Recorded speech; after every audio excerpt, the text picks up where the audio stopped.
If you had to fight a bear or a tiger, which one would it be and how would you win? I would say that, let me sort of, I can't answer the first, let me answer the second part, how would I win first, which is that I think with either one of those animals, you have to go for, you know, sort of a swift kick in the bollocks or a eyes, or, you know what I mean? Like you have to somehow use, you know, their weak spots, and the weak spots are the same on both animals.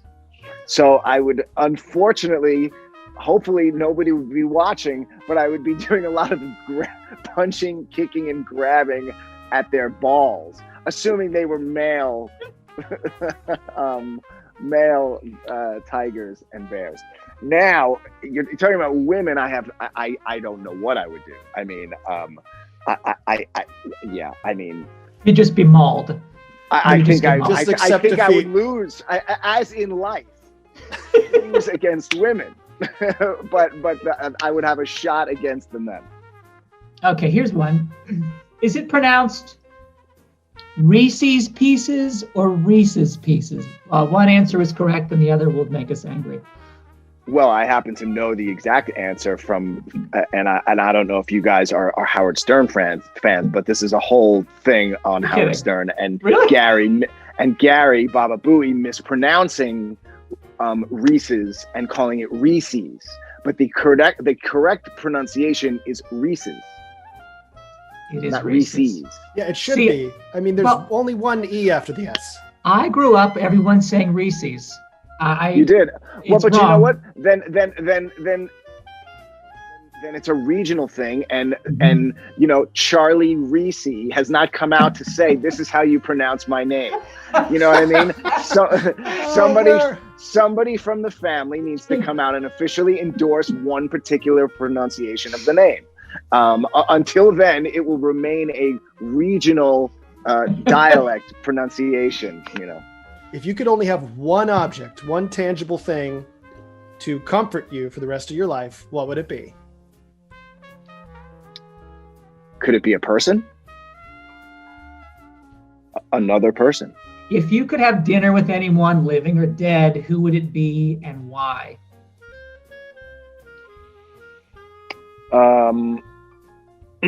I've heard this question posed to other people many times in my life in many different interviews, and for some reason, even though I've heard it posed many times, I have not given it a lot of thought.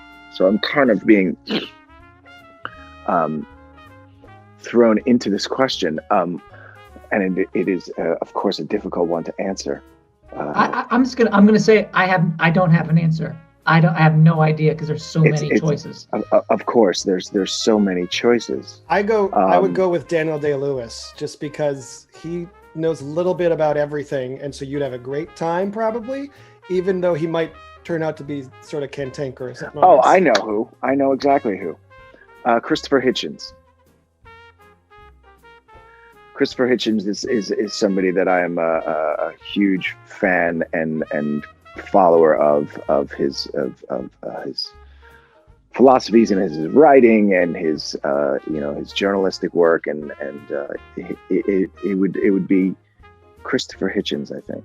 Yeah. I sometimes think maybe it would also be interesting to sit and have dinner with somebody who you just despise and just lay into them for like 2 hours. I don't know if you get a lot of eating done in that situation. They have to sit there and take it and just let them have it. Cake or pie? I just had this conversation because it was my younger son's birthday. He just turned 17, and we actually were just having this conversation. A cake or pie?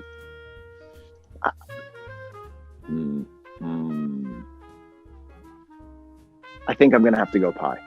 Yes! Oh! They're both so versatile, and it's a hard question to answer. Oh, but pie is like a special occasion. Yeah. Oh, pie. If you start talking about Black Forest cake, I'm like, yeah. Oh. And then someone's waving a pumpkin pie at me. Look, we could have this debate all day. Yes, you could. If I say you could start naming off a million awesome cakes, and I'm gonna every one of them, I'm gonna go, yeah, I agree with you. That's awesome. I love that cake, right? Like I'm not gonna deny any of it. And then vice versa, you can start naming off the pies. It is definitely a 50-50 split. I'm just gonna have to lean towards the pie in this particular moment. Yeah, that's the correct answer. What is one thing that you absolutely cannot live without?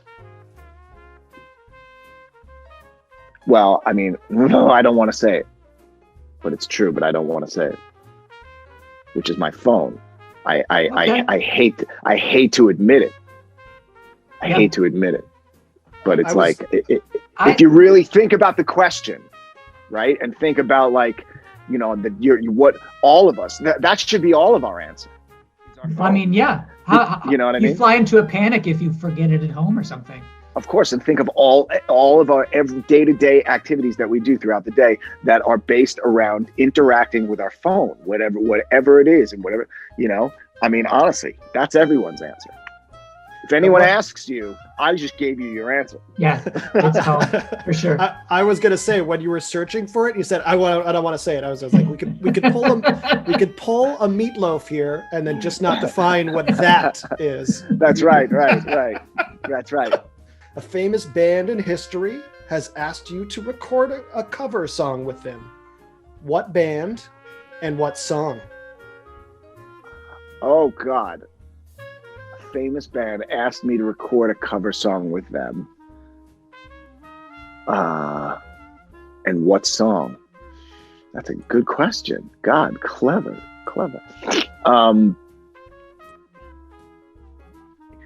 It would be Billy Joel. I would want to do a duet with Billy Joel. Okay, what song?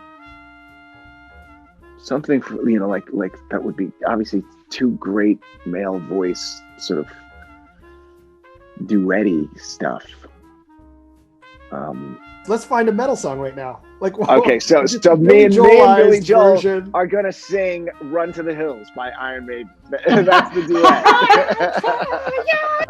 I need to hear that. Phenomenal. I think that's. I wouldn't even want to hear that. No, that's amazing. Horrible. That should be like for a Kit Kat commercial or something random. I would love it. Yeah, right.